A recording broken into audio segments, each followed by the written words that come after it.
how did you get into building like such a big network, talking to a lot of people and all of it, and how to build like a good quality connection with people that, is actually lasting? Because there's this saying that your network is your worth. Yeah. So, yeah, what are your opinions on that? So typically, as a young man with maybe 18, I would not really talk too much, as I mentioned before. And that was difficult in situation with others. I always felt that they have this extra confidence more that I didn't have.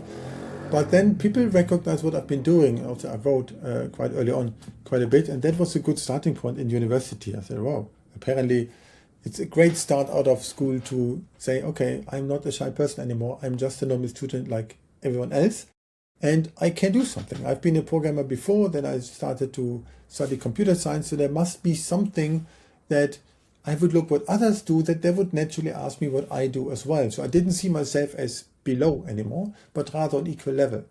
That was good. And then I also learned, and that was maybe in computer science not untypical, that instead of sitting and writing some kind of test, it would be more project work, collaboration. That was good. Collaboration only works when you're open to others. And then I recognized that there were maybe some events where I can hang out to learn what others are doing in a similar type of area on studies or sports or whatever. And I would go and attend and recognize they're listening to what I have to say. That was a big surprise. But that was a prerequisite. The only thing, I didn't feel comfortable to go towards strangers by myself.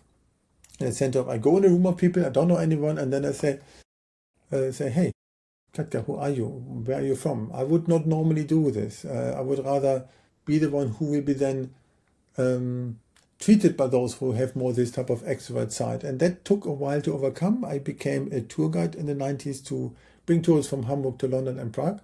And I had the microphone in my hand. That was a big enemy. That was not easy. In the meantime, I take it not a problem. But to overcome this, what helped me was that if you have a role, like as a tour guide in a bus, from a view of the passenger, they might have thought the tour operator selected me, so apparently I have something to say. It was a kind of a functional authority given.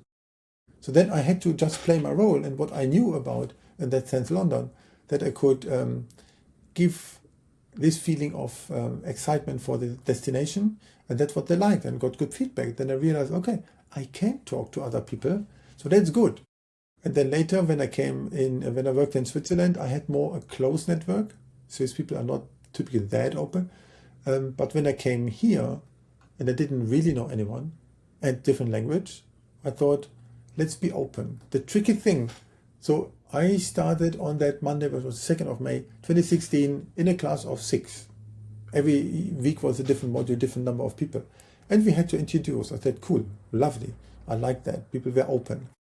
And then I attended a networking event on my birthday, 4th of May, 2016. And one person who I met also attended the book launch this year.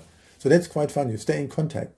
And I thought, happy to listen to other people. And here in Australia, people are open. If you and me would talk in a pub and a third person comes, we immediately open up to them. Hey, who are you? What brings you here? That works here well. So then I got drawn into networking in that sense and said, okay, they might not be interested how life works in Europe because we're in Australia. But I figured out if I listen to people, what they have to do, what their dreams are, their challenges, I learned about the place. Not to give advice, but I say, oh, you have this. Oh, you work at Oracle. Good. But you know what? 20 minutes ago on that table there, I talked to some who was maybe at Lenovo, also IT in that sense or whatever, and maybe you should talk together. Oh, which one is it? Can you introduce? And that's what I do.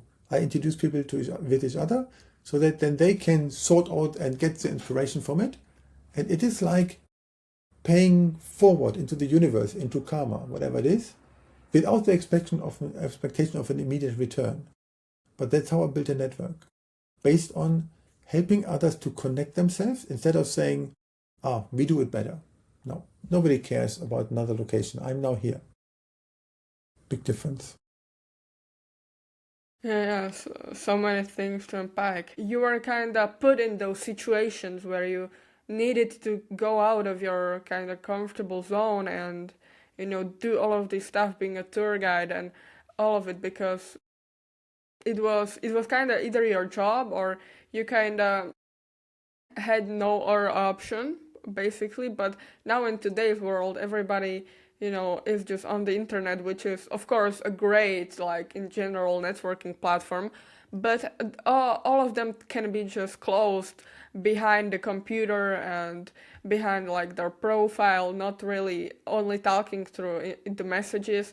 How they can find the courage to kind of even go to some event, if there are any these days, to kind of get to talking to strangers and actually build the connection.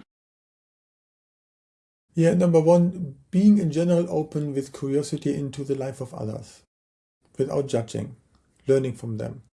And it works well when you go to another place because you don't know how things are done. And even when you are in, let's say, in the same country, when you are in Bratislava in Slovakia, I say, okay, how would it be in Vysoké Tatry in the mountains? When you've never went there, when you don't know the pace of life or whatever it is, then you are curious on that one. And they might want to hear about yourself as well.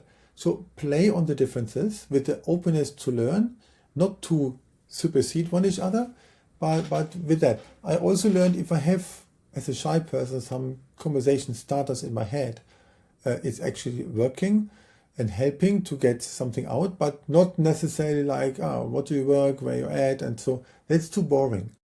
People are not only defined by titles. So I have it in a book as well.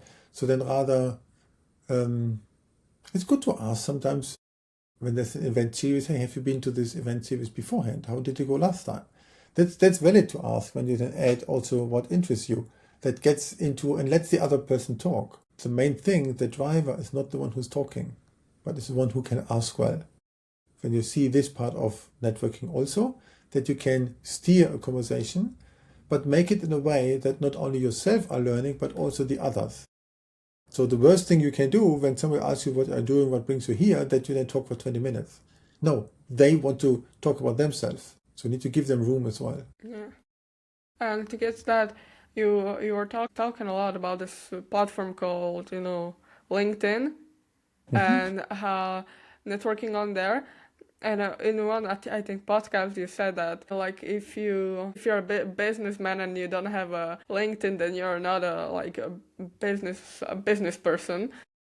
And as personally someone who doesn't have like an active LinkedIn, uh, how did you get into it, and how do you think, like, what's the dynamic there? I think even on social media it is like with countries all have their own dynamic and things, like how they work on there. So maybe even for Yeah. a beginner, you know. So first of all, LinkedIn is not only social media, it's the only type of reference checkpoint. If I get somebody asks me, hey, which business coach for my situation would like to choose? And I can give them advice of people who I know. But then I would say, talk to this person or talk to that person. I give maybe even two. Maybe I give only one recommendation, but the person asks someone else, and they at the end might have choices. So how can you figure out without talking to the service provider beforehand? You want to know who they are, what they do, is they suitable or not. It's same like when you go and you buy something from fashion. You first want to check yourself what's there before you talk to a staff member. Same thing. And LinkedIn is a standardized approach. Always the, let's say, recommendation section is at the same place. The skills are at the same place. The content is on the same place compared to a website where everything is different. So that's the first thing you can check if they are on LinkedIn. Okay, having a profile is one side of thing. You see it in 2 seconds. But does it look current? Does it look like they are in business? They know what they're talking about? And apparently there is feedback on the work. I don't need to read hundreds of posts of someone, but and see they're in the business. They have the right topics that are relevant for me that I would like to uh, know more and hire them for. So that's perfect compared to the one who might do a much better job, but is not visible, never talks about something. That's tricky. But that's the first checkpoint I would do on LinkedIn, and it needs, for me, 10 seconds is enough, even less, just to see if it's okay, it's current, it's updated. They don't need to do content every day. But then the other checkpoint I would do would be then, on this case, for the website, to find out how they present themselves there. And often we see coaches who then started a blog in 2023 for 4 weeks in a row, and since then nothing. Oh, they're out of business. But we also know that many service providers are pretty bad in representing themselves, but they can do it well for clients. But LinkedIn is the best reference check for most professional platforms. Not for an Uber driver, they don't need to be there. Maybe someone who works in a bakery, also no need for that, or in a cafe. But anything decent, anything academic should be there, because you can connect with people. The earlier you do it, the more it helps you later in life, because someone who you know in the age of 20 or 25, within 10 years, might go in one direction or another direction, and at the end, somewhere you come together again. That's the important thing, to play the network and play the connection possibilities. And that's the only place which shows that. Like Facebook does for more, for let's say more casual type of thing, or B2C, but LinkedIn for B2B for sure.